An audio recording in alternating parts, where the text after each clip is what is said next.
Maurice Kamto sera-t-il candidat à l'élection présidentielle? C'est une question qui devient de plus en plus pertinente, dans la mesure où, au regard de ce qui est en train d'être tramé par le RDPC, on a l'impression que tout est fait pour que Maurice Kamto ne puisse pas se présenter. Le problème, c'est qu'aujourd'hui, quand on voit justement ce qui arrive avec Maurice Kamto, on se dit, certainement, c'est parce qu'il n'a pas eu les députés ou ceci et cela. Mais ce n'est pas tout. On se rend néanmoins compte que le véritable problème même, c'est que cet appel pour les fonds semble donc déranger les membres du gouvernement. Et du coup, on a pu constater que Maurice Kamto a fait, bien sûr, un communiqué où il parle, bien évidemment, de ces problèmes avec Orange. Orange a donc refusé, depuis 2004, de pouvoir au moins permettre à Maurice Kamto d'être ou de bénéficier d'un compte. Et du coup, Maurice Kamto a fait un communiqué que vous avez pu, sans l'ombre d'un doute, lire. Nous allons chercher ce communiqué.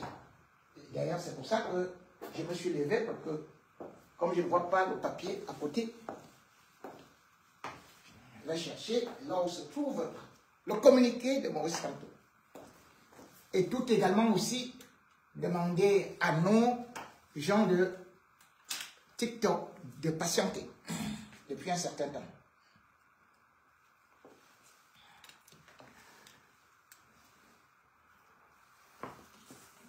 Le communiqué donc de Maurice Kamto relatif à cette situation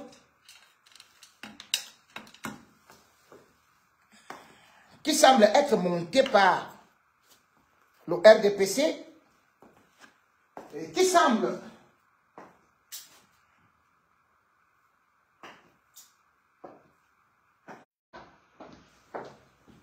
Facebook a envoyé les cœurs, a envoyé les cœurs, envoyé les cœurs. Faut pas que ça coupe là. Voilà, c'est ce qu'on est en train de me dire là.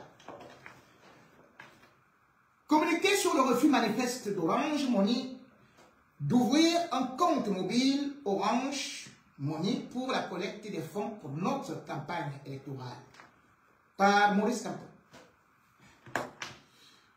Depuis le lancement de la collecte des fonds pour ma campagne électorale le 30 janvier 2025, de nombreux militants et sympathisants demandent que le MRC leur communique les coordonnées d'un compte mobile Orange Money afin qu'ils puissent contribuer.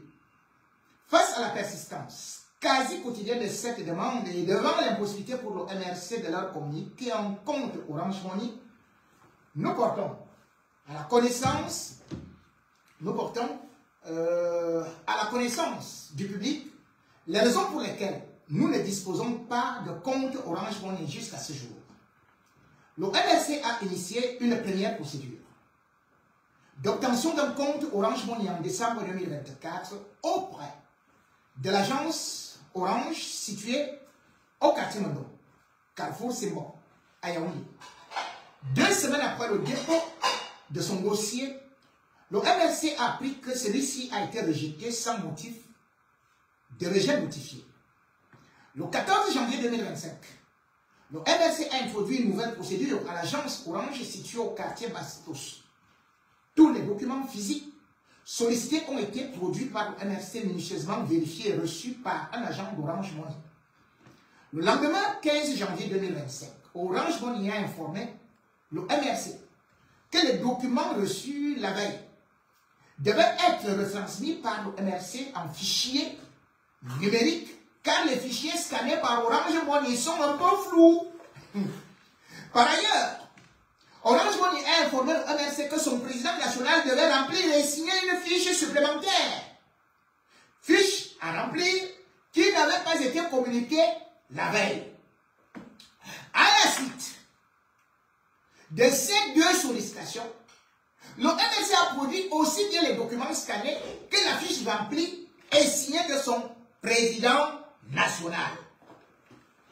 De nombreuses relances du MRC faites à Orange Money les 24, 27, 28 et 30 janvier 2025 et le 5 février 2025 sur la suite réservée à notre dossier sont restées sans suite. À chaque fois, l'agent d'Orange Money nous demandait soit d'attendre la semaine prochaine, soit de rester patient.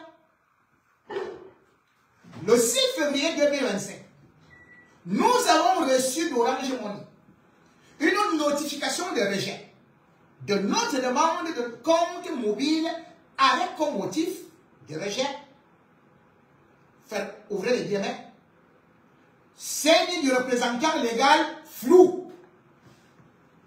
Maman, donc tu as donné une carte d'identité floue à Maurice Kamto. Plus absence du formulaire d'entrée en relation avec client dûment renseigné et signé. Félicitations. Le nouveau formulaire évoqué ici par Orange Money est différent de tous les formulaires remplis jusque-là par le MRC. Et surtout, Orange Money ne l'a jamais demandé au MRC jusqu'à ce 6 février 2025. À la suite de ce premier rejet, curieux, le MRC produira néanmoins une deuxième fois la carte nationale d'identité CNI scannée de son président national ainsi que le nouveau formulaire rempli et signé du président national. Bon, allez, là ça va déjà. Non, non, hein? Ça continue. Le 27 février 2025, le MRC a saisi par écrit le directeur général afin de comprendre les motivations d'Orange Money sur son refus de fourniture des services sans motif légitime. La correspondance est restée sans réponse jusqu'à ce jour. Le 6 mars 2025, le MRC a reçu un deuxième rejet de sa demande de compte mobile Orange Money. Le motif de rejet cette fois est, ouvrez les guillemets, absence du PV de la convention de décembre 2023 portant élection de M. Kamto Maurice comme président national du MRC. Fermez les guillemets. Maman, Orange Money est devenu à Tanganyika. Orange Money est devenu électant. Orange Money est devenu conseil électoral. Orange Money est devenu Clément Atangana. Maman, continuons.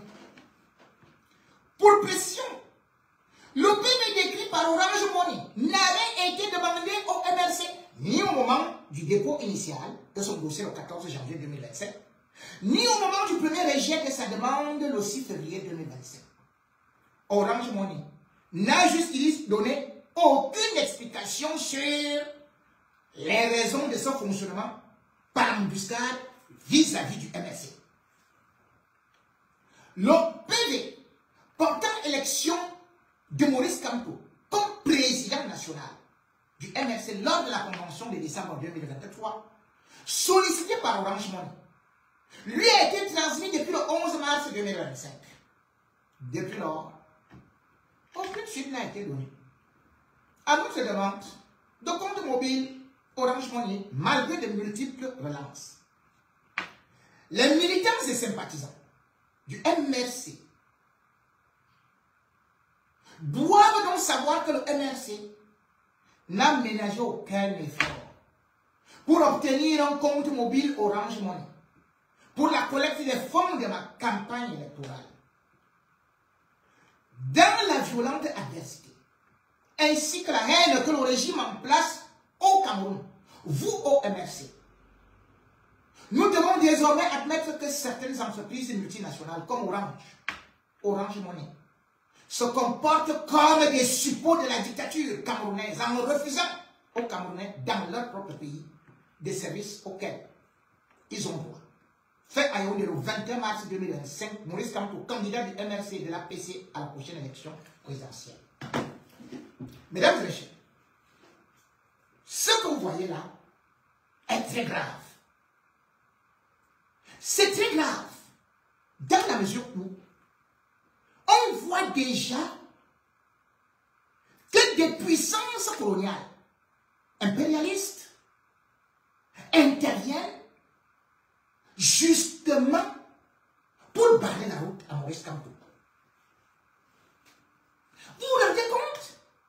Orange est en train de fêter depuis le 6 mars 2025. C'est 25 ans au Cameroun. 25 ans au Cameroun. Et Orange accompagne la dictature. C'est Orange qui fait qu'on vous mette sur écoute. Tout le monde est sur écoute au Cameroun. Ou presque. Lorsque Orange peut refuser et peut créer autant de barrières à un simple client, vous comprenez donc que Orange travaille avec le régime Biya, qu'il faut le dire, avait déclaré qu'il est le meilleur élève de la France. Est-ce que vous savez que de toute l'Afrique centrale, de toute l'Afrique de l'Ouest, alors qu'on dit que la Côte d'Ivoire, le Sénégal, oh, c'est là-bas, oh, vraiment, ce sont les élèves, ce sont les gens qui sont soumis à la France. C'est au Cameroun que Orange fait plus de bénéfices, avec un chiffre d'affaires qui a été évalué en 2002 à 583 milliards 700 millions, selon ART.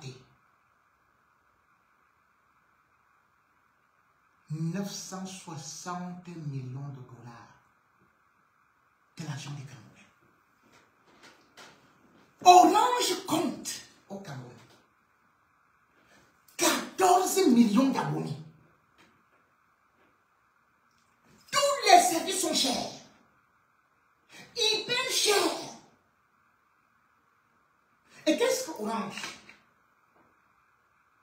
donne à l'État du Cameroun? Dans ce marché, on peut dire qu'ils peuvent se partager avec MTN, un peu comme quel, et tout. Ils sont assis, ils sont venus s'asseoir sur le beurre. Pourtant, quand on regarde MTN, je crois du 22 au 24 avril, ils avaient tenu leur assemblée. Et ils avaient dit qu'ils allaient investir 150 milliards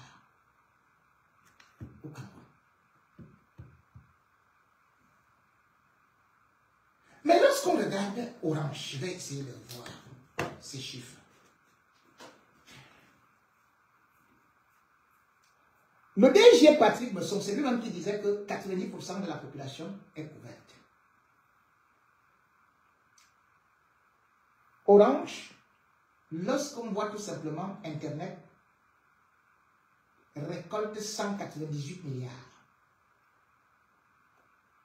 SMS, 10 milliards. Et comme je vous ai dit, lorsqu'on voit les installations d'Orange par rapport à d'autres pays, à Makepe, Orange est installé sur une superficie de 12 880 mètres carrés. Un bâtiment R5 avec 417 postes. En Côte d'Ivoire, Orange est installé sur une superficie de 300 mètres carrés. Au Sénégal, Ils sont installés sur 750 mètres carrés. Au Cameroun, les Camerounais appellent à travers Orange. Vous savez combien de coups de fil ils passent par jour? 76 600 000 coups de fil par jour.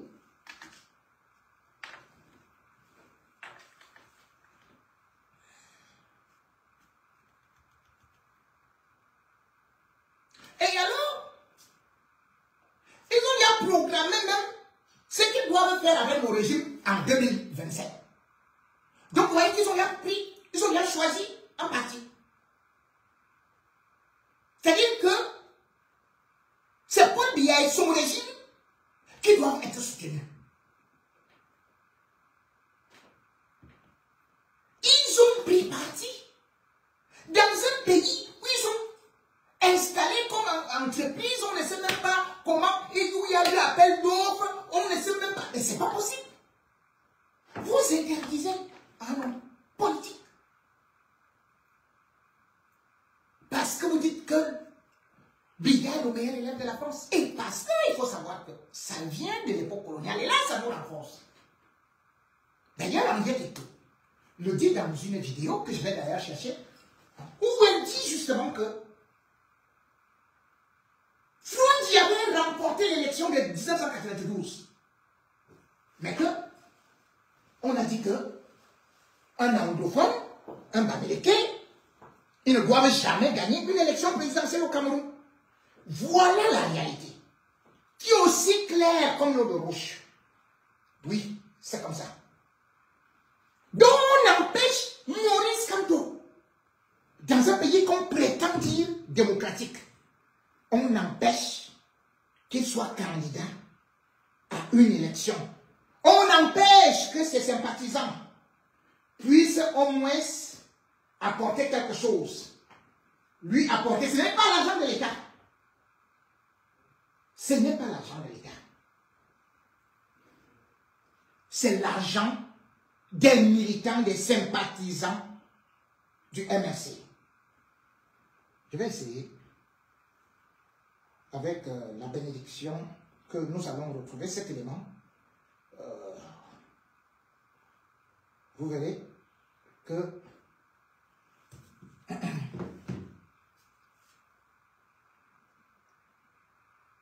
voilà. Nous allons mettre Henriette Eto va nous dire que c'est Mitterrand qui avait dit ça. Avait dit un anglo-saxon à Yaoundé, jamais. Et donc, quand le chairman est donc en prison, la femme qui était consul, elle envoie me chercher. Et elle me dit, tu sais, depuis la coordination, tu es un peu la confidente de toute l'opposition. Et surtout, tu es l'ami de John. Il appelait comme ça. Donc, Frances me dit que bon, on va te donner une voiture banalisée. Tu vas dire à John qu'on a négocié. Washington et Paris ont négocié pour qu'il soit vice-président. Nous avons besoin de lui. Mais les Français ne peuvent pas accepter qu'il remporte la victoire. Et puis tu lui dis que nous, les États-Unis, on pense qu'il vaut mieux qu'il soit à côté du pouvoir pour prendre connaissance des dossiers. Ah, avec Frondi, c'était la bagarre. Il me dit que mais pourquoi Française t'envoie? Elle a essayé de me convaincre, mais je ne pouvais pas accepter. Je ne pouvais pas accepter. Et donc, pour vous dire en un mot qu'on a gagné l'élection de 92, les pays occidentaux savaient tous que Frondi avait gagné, et ça, on saura après que... Bon. Mesdames et messieurs, vous voyez donc que on dit qu'on est souverain.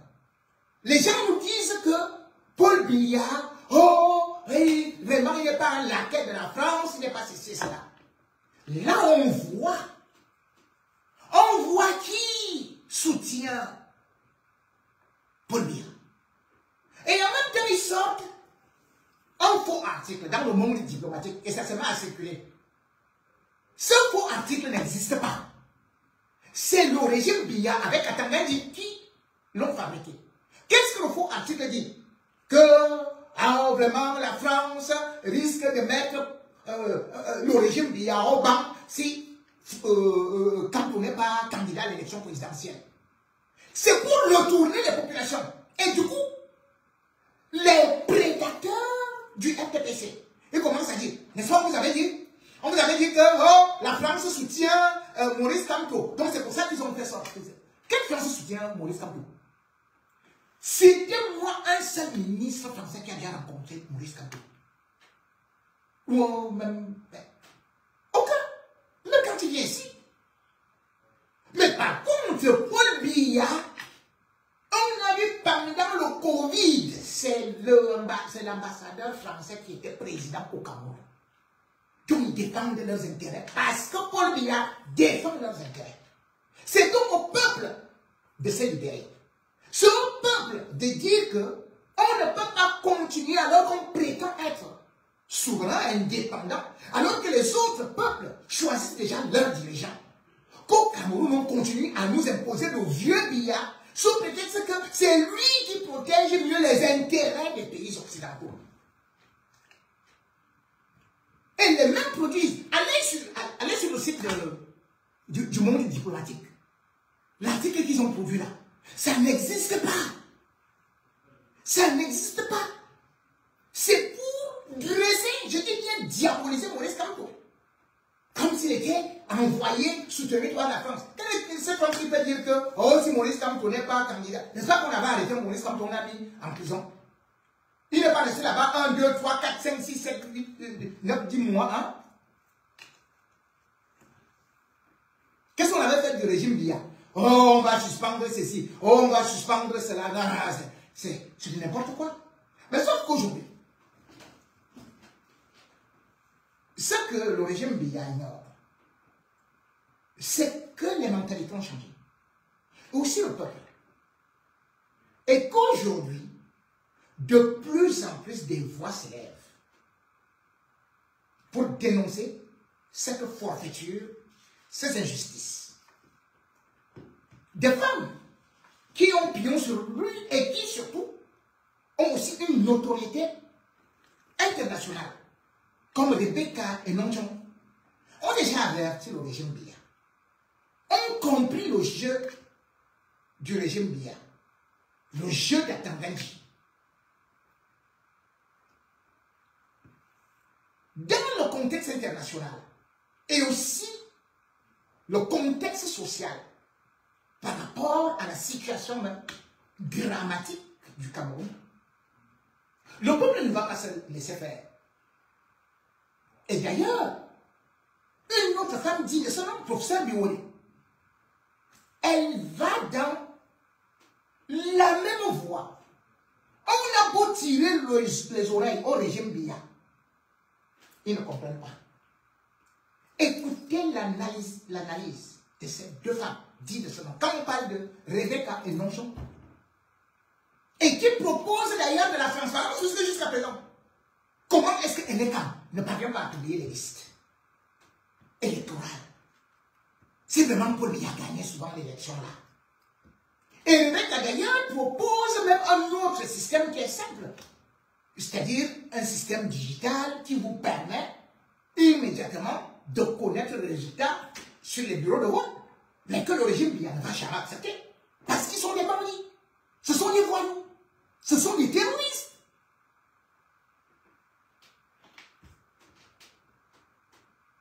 Professeur Biwoli donne aussi un avertissement. Parce qu'on voit le Cameroun comme une cocotte minute. L'essentiel n'est pas d'annihiler, d'anéantir Maurice Kamto. Il faut savoir que derrière Maurice Kamto, il y a une lueur d'espoir. Il y a une jeunesse en désespoir. Il y a des femmes qui veulent sortir des mouroirs, de vos hôpitaux, de ces routes. Il y a des enfants qui veulent sortir du noir, qui ont déjà trop broyé du noir, et qui ne vont pas continuer à accepter se faire maltraiter. Mesdames et messieurs, Rebecca Enonchon, écoutons cette belle réflexion de cette femme. On a un ministre qui est militant d'un parti politique. Je ne suis pas contre qu'il soit militant, mais qui utilise son pouvoir pour Voilà, casser les partis politiques d'opposition, pour casser la société civile. Et elle ne peut pas évoluer comme ça. Vous ne pouvez pas. Et c'est méchant. À la limite, hein, c'est méchant. Parce que vous ne pouvez. En anglais, on dit gaslighting. Hein. Gaslighting, ça veut dire que quand vous avez tort, et quand la personne, la victime, revendique ses torts, vous l'accusez. Vous l'accusez, et vous mettez le feu, vous mettez l'huile au feu. C'est gaslighting. On a l'impression qu'on est tout le temps avec un gouvernement qui nous gaslight. Qui dit que oui, vous souffrez, vous n'avez pas le droit de revendiquer. Moi, j'ai vu le jeune, l'année dernière, il y avait un jeune, j'oublie son nom, mais il était sur les réseaux sociaux, il avait exprimé son ras-le-bol. Il avait exprimé son ras-le-bol. On l'a arrêté. Est-ce que c'est normal? Est-ce que ce n'est pas normal d'exprimer son ras-le-bol? Vous allez voir que ce qui va changer, ce que je ne souhaite pas, c'est qu'il y ait un incident qui soit l'étincelle. Et que la colère qui est dans nos jeunes, parce que c'est une réelle colère, elle s'exprime.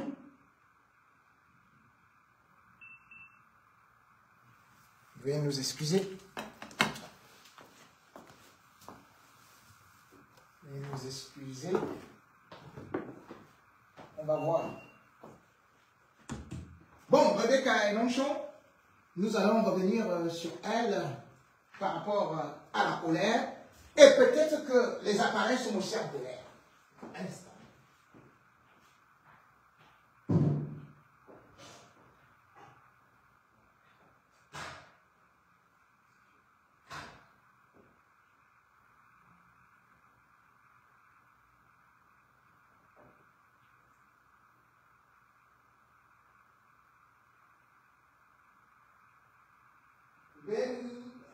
Veuillez nous excuser, nous sommes avec les techniciens en train de faire revenir Madame Enonchon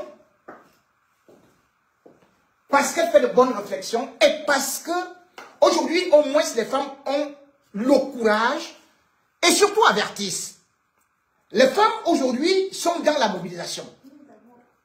On a vu, bien évidemment, des gens comme Madame, voilà, Maître Alice Comme. Mais aujourd'hui, elle n'est pas seule. Ça sort de partout. Et ça prouve que quelque chose est en train de changer au Cameroun. Qui n'écoute pas, qui n'existe pas. C'est-à-dire, il y a un ministère de la jeunesse qui ne devrait d'abord pas exister. Moi, je pense que je suis contre ce ministère, tout simplement parce que je pense que la jeunesse doit être intégrée et partie prenante de toutes les politiques, de tous les ministères. Et donc, quand on se fait un ministère, rien que pour la jeunesse, c'est pour les envoyer là-bas, pour qu'on se donne bonne conscience parce qu'on a fait quelque chose pour eux. Veuillez nous expliquer ça joue pour moi. Parce que vous ne tenez pas compte de leurs désirs, de leurs espoirs, de leurs revendications, et vous ne les laissez pas s'exprimer. Et cette expression, elle va sortir. Ils vont s'exprimer d'une manière ou d'une autre. Et je souhaite vraiment qu'on n'arrive pas au point où ils vont s'exprimer par la violence. D'accord. Parce qu'on a vu North Southwest, en zone anglophone, c'est exactement ce qui s'est passé. C'est-à-dire, c'est un ras-le-bol. Il y a une colère que les gens avaient gardée parce qu'ils ne pouvaient pas l'exprimer de manière normale. Et donc, aujourd'hui, c'est par la violence qu'on s'exprime, et je ne souhaite pas ça pour le restant du Cameroun. Si on demandait un schéma pour intégrer le numérique dans ce processus électoral, quelles seraient éventuellement les réformes qu'il y aura à faire? Encore, ça encore été un. C'est pas possible. Pourquoi nous avons ça? Pourquoi nous avons cette difficulté-là, hein? Oh là là. Une traçabilité technologique. C'est pas difficile. Ce n'est même pas un grand projet compliqué. mais je ne pense pas qu'ils y soient. Je ne pense même pas que c'est encore une chose. Comment on peut parler par rapport à eux? Je veux leur cible, D'abord, parfois, on n'a même pas besoin de l'État. On a besoin que l'État nous laisse. Parce que, par exemple, avec un téléphone portable, des personnes qui sont dans le quartier, dans un bureau de vote, peuvent enregistrer le vote, envoyer le vote par un système USSD, c'est-à-dire le STAR, machin. Ils n'ont même pas besoin d'Internet pour le faire. Vous entendez? Il y a une base de données qui est nationale et voir maintenant et comparer donc le résultat qui est direct, immédiat, envoyé par des tiers, par des indépendants qui ont observé le vote et comparer ça aux résultats que ELECAM va annoncer après. Donc il y a des choses aussi qu'on peut faire qui ne sont pas nécessairement attendre que ELECAM décide d'être transparent. Par contre, au niveau des formations, le système n'est pas en capacité de le faire, d'organiser les élections dans un processus entièrement numérique. Non. Ils n'ont pas la volonté. Il faut d'abord vouloir le faire. D'accord. Il faut d'abord vouloir le faire et ils n'ont pas cette volonté. Trop de transparence pour eux, c'est pas bon. C'est pas bon parce que en fait, c'est ça que la technologie apporte. C'est la transparence. Et on ne peut pas, you can't lie. Vous ne pouvez pas mentir à la machine. C'est-à-dire que si elle a enregistré, elle a enregistré. Et donc, avoir les PV écrits à la main, qu'on peut trancher, on peut cacher, si on utilise par exemple la technologie de blockchain pour enregistrer les résultats, c'est très difficile. Après, vous allez faire comment pour changer ça? C'est très difficile. Et donc, c'est cette manque. Mais en l'état, quelle proposition feriez-vous donc pour s'assurer que le vote, le choix fait par les électeurs est le choix, que ça puisse être vérifié, que est le choix qui sera proclamé comme résultat? Disons qu'il y a plein de technologies et je vous dis que même en... Changer. Tout le monde préfère le statu quo. Et tout le monde veut qu'on nage dans le marigot. Ou on viendra nous dire tout simplement que voilà, comme on disait la dernière fois, les 32 PV se sont envolés. On ne les a jamais découverts. Là, voilà qui est en train de proposer cette dame. Un système qui est simple. Mais comment se peut-il qu'ELECAM qui a tous les moyens adéquats mis à sa disposition soit incapable, pas incapable, refuse totalement, ne serait-ce qu'un début de transparence. Mesdames et messieurs, le régime Biya est en train de vouloir décourager le peuple camerounais. Le régime Biya est dans la provocation. Ils sont dans le passage en force. Ils sont dans le hold-up électoral. Le hold-up commence dès maintenant. C'est-à-dire, avant même l'ouverture de ce qu'on peut appeler le processus. Parce que le processus, comme ils disent, bon, ils vont vous dire que bon, maintenant, on convoque le code électoral. Mais entre-temps, ils ont déjà tout fait.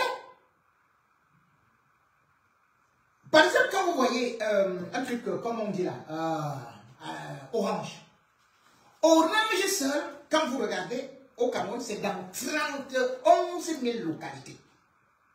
Orange seul. Et le régime est avec eux. Peut-être même le jour de l'élection, ils vont brouiller tout le système. Vous ne pouvez pas communiquer. Vous avez pu constater lors de l'assassinat de Martinez Zogo. WhatsApp ne fonctionnait plus, rien ne fonctionnait plus. Mais tout cela ne sert à rien quand le peuple veut le changement. Quand le peuple est décidé, rien ne peut les retenir. Et d'ailleurs, voici une femme très intelligente, professeur Viviane Biwoli. Une femme économétique qui dit déjà à ces régimes-là que faites attention. Faites attention. Il ne faut pas croire que ça va se passer, ça va passer comme une lettre à la poste. Il ne faut pas croire que ce qui s'est passé en 2018 au concept par césarienne, que ça va aussi se reproduire en 2025. 2025, beaucoup d'eau a coulé sur le pont. Et tant qu'il est... Allez défendre votre vote, allez vous inscrire sur les électorales, surveillez votre vote. Bon, ce sont des appels justement à la responsabilité et à la citoyenneté. C'est vrai qu'il y a tout un débat sur le processus électoral. Absolument. Mais le débat n'est plus là. Parce que là maintenant, moi je pense qu'il faut faire confiance au peuple. Et je ne sais pas pourquoi je le dis. Peut-être parce qu'on voit également, on rêve un peu, hein, on voit un mouvement, même ne serait-ce que sur l'inscription sur les listes électorales, ce qui n'était pas le cas il y a quelques années. On a aussi l'impression que les gens sont de plus en plus matures. On a l'impression, je crois que ces élections vont peut-être nous aider à mieux comprendre, mais déjà les résultats des précédentes élections sont déjà révélateurs de ce que dans l'environnement et dans la société, il y a une sorte de dynamique qui se met en place. Et donc moi je fais confiance au peuple qui, de mon point de vue, va faire le choix qu'il aura à faire, même avec ce processus électoral. Parce que vous allez vous rendre compte, moi je suis un peu les appels. Allez défendre votre vote, allez vous inscrire sur les listes électorales, surveillez votre vote. Bon, ce sont des appels justement à la responsabilité et à la citoyenneté. Et donc moi je pense, je ne rêve pas, mais je pense que c'est possible. Il faut simplement, de mon point de vue, que ce soit bien encadré et que lorsque c'est bien encadré, que les mécanismes de surveillance se mettent en place. Mais je pense que le meilleur mécanisme, c'est le citoyen lui-même. Est-ce qu'on peut dire que cette année électorale ressemblera À une autre? aux précédentes? Non, pas du tout. Tout le monde en est conscient. Je pense que ce serait quand même naïf de le penser. Et c'est davantage ce contexte qui est un contexte délicat. C'est un contexte quand même assez délicat. Et pas seulement parce que... envoyez les cœurs, ça ira. Du début d'une transition au regard effectivement de... Ça ne va pas s'arrêter. Candidature en présence. Mais surtout également parce que les gens ont l'impression que de plus en plus, il y a une sorte de liberté qui fait en sorte que même dans lui, les gens peuvent exprimer leur liberté. Moi, j'ai été très touchée quand j'ai observé, je crois que c'était l'extrême nord. C'est l'extrême nord, notamment, moi je sais plus. Tout récemment avec la visite du SGPR, oui. c'était à l'extrême nord. Alors, qui pourrait imaginer ça? Carotte Lagua, Basile Combo, Blaise Moussa, Otake. Tant que, par les élus d'ailleurs, hein, ou par les élus et les populations. Qui le crut? Les élus de l'ABPC en plus. Alors, ce que j'ai envie de dire, c'est que les gens ont effectivement l'impression que leur expression au niveau des urnes peut compter. Ils ont même l'impression que leur pression est plus entendue. On a vu avec les anciens du secondaire. Je n'ai pas envie de dire que c'est même une arme que certains essayent de brandir. Il faudra fonctionner avec comme arme le rapport de force. Mais c'est ça un vrai but dans le pouvoir. Hein. Il n'y a que ça. Vous avez l'impression que c'était différent parce que tout ce qui se passe, c'est un problème de rapport de force, c'est un problème d'exercice du pouvoir, c'est un problème en réalité, j'ai envie de dire, de faire valoir sa voix. Et maintenant, justement, c'est un enjeu de pouvoir, c'est un enjeu de rapport de force. Au-delà justement de ce que ce rapport de force soit encadré, justement, ce sont les forces en présence qui vont se challenger. Et quand on parle de force en présence, très souvent, par les circonstances, et moi je crois que c'est peut-être naïf ce que je vais dire, mais les gens focalisent beaucoup, presque essentiellement sur les partis politiques. On n'essaye pas d'écouter et d'observer autour, au niveau de la société civile, les personnes qui se disent peut-être pas intéressées au plan politicien, mais dont la voix compte. Et donc la voix compte. Donc tout cet environnement la met en place justement un dispositif de rapport de force qui fait en sorte que le jeu devient intéressant.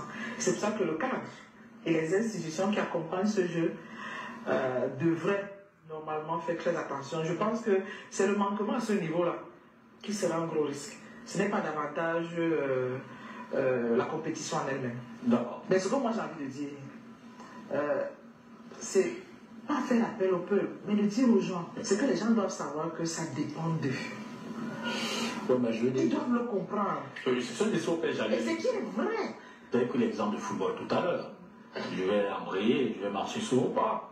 Vous voyez la dernière rencontre qu'on vient d'avoir, en Afrique du Sud, où il y a eu un manquement. Et même les dysfonctionnements qui ont été observés. Tous les dysfonctionnements qui ont... En fait, c'est là-dessus que je voulais revenir. Vous vous sentez responsable de ces dysfonctionnements à votre niveau? Moi, je vais vous dire, et c'est pour cela que je suis revenu sur les textes.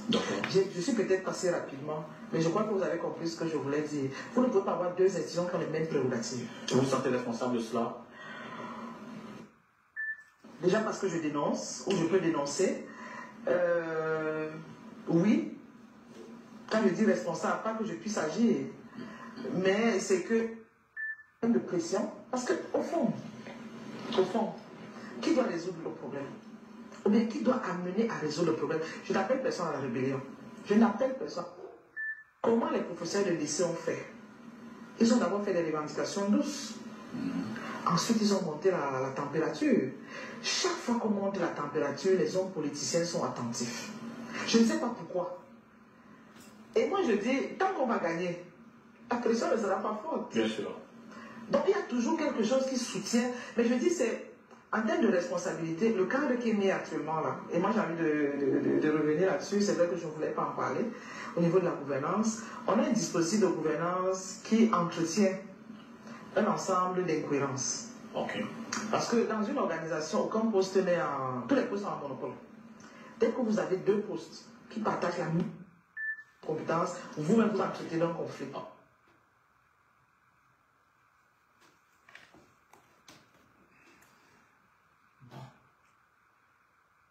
Bien parlé, chère madame.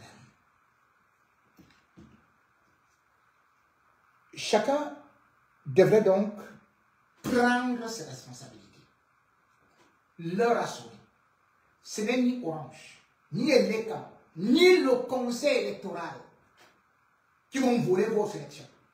C'est votre mobilisation, votre détermination à défendre la démocratie, à défendre votre vote, parce qu'ils ont déjà préparé non seulement le gré à gré, mais surtout le trucage et le bourrage des urnes.